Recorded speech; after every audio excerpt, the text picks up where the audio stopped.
estamos en el Diván Criollo con Sergio Salas en esta entrevista que está muy interesante.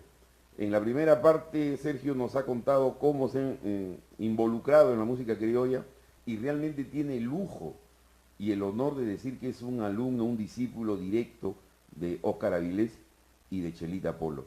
Yo creo que esos pergaminos no se lo quita nadie y creo que muchos quisieran tenerlo. Vamos a hablar algo de la Guardia Vieja.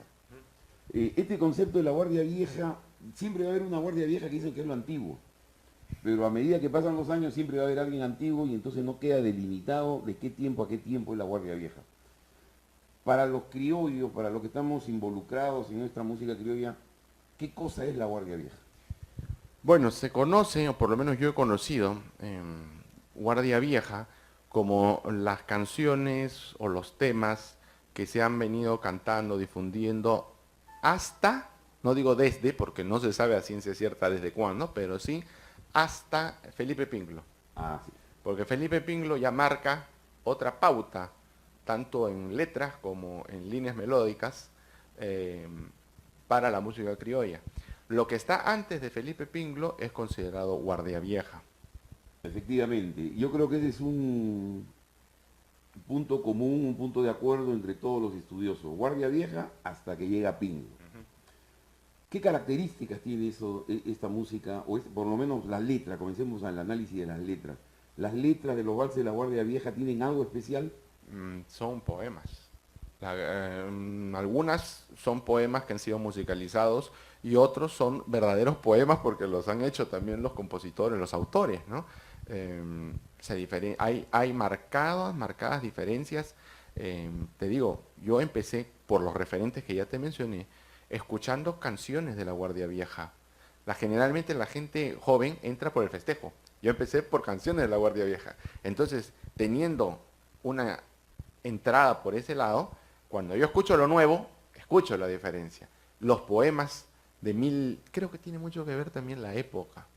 Era una época donde Lima era distinta, donde Totalmente no había distinta. televisión, no había ni radio. Y justamente eso marca la diferencia cuando Claro, viene Pingo. la luz era a gas y Así es. antes no había vela. O sea, son vivencias de gente que ponía, creo, mucho en lo que vivía y su creatividad iba a eso, a las letras de las canciones, que supongo que lo hacía para divertirse. Y otra cosa también que se marca en la Guardia Vieja es la música.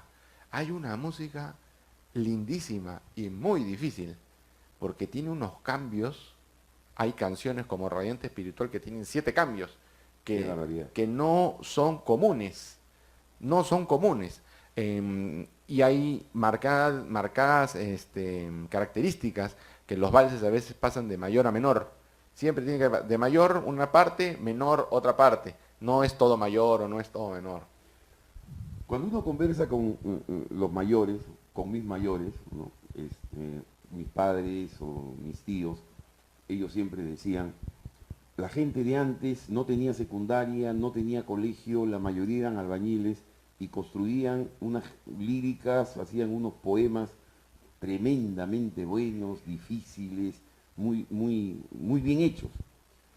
Pero sin embargo hay algunas publicaciones donde dicen que hay muchos de estos temas que han sido copias de poemas españoles, de poemas argentinos.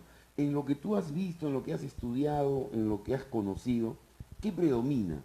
¿Predominan aquellos que han sido esos poemas argentinos, españoles musicalizados?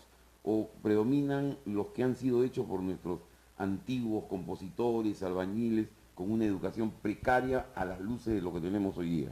Bueno, yo creo que podrán haber sido albañiles o tener un oficio, digamos, modesto, pero no por eso le quita el mérito que han tenido estas personas, número uno, de leer un poema.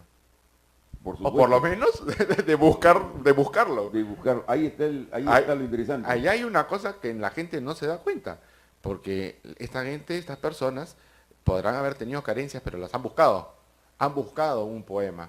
Número dos, creo que hay 50 y 50, no creo que sea una copia, sino que es parte de la época. Hay muchas cosas, perdón, que las han sacado de las zarzuelas. Así es. ¿Y qué cosa pasaba? Por ejemplo, no sé si tú has escuchado, estamos hablando de los valses, pero quiero hablar también de las marineras. Las marineras, limeñas sobre todo, tienen letras que vienen de las zarzuelas. No sé si tú has escuchado esa rebalosa que dice el bergantín velero, la mariposa con rapidez. Don Oscar me contaba, lo que pasa es que venían zarzuelas y ahí no había grabadora. Entonces iban a ver las zarzuelas y retenían lo que podían en el momento y después se acordaban y lo decían. Porque realmente después hemos encontrado la letra de esa resbalosa donde dice, el bergantín velero, la mar repasa con rapidez. Ya.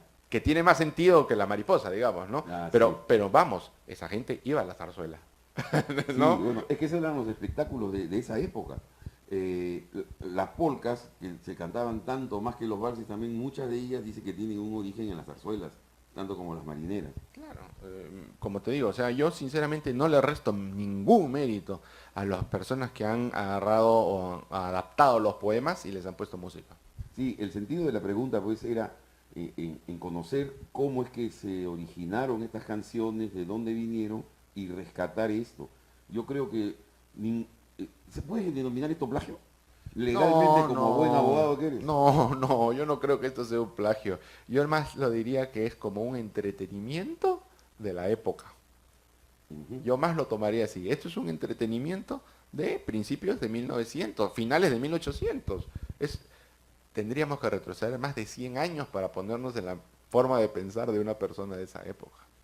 Muy bien, sigue tan interesante esta conversación con Sergio Salas. Acabamos de dar una repasada como el bergantín a la Guardia Vieja y vamos a escuchar.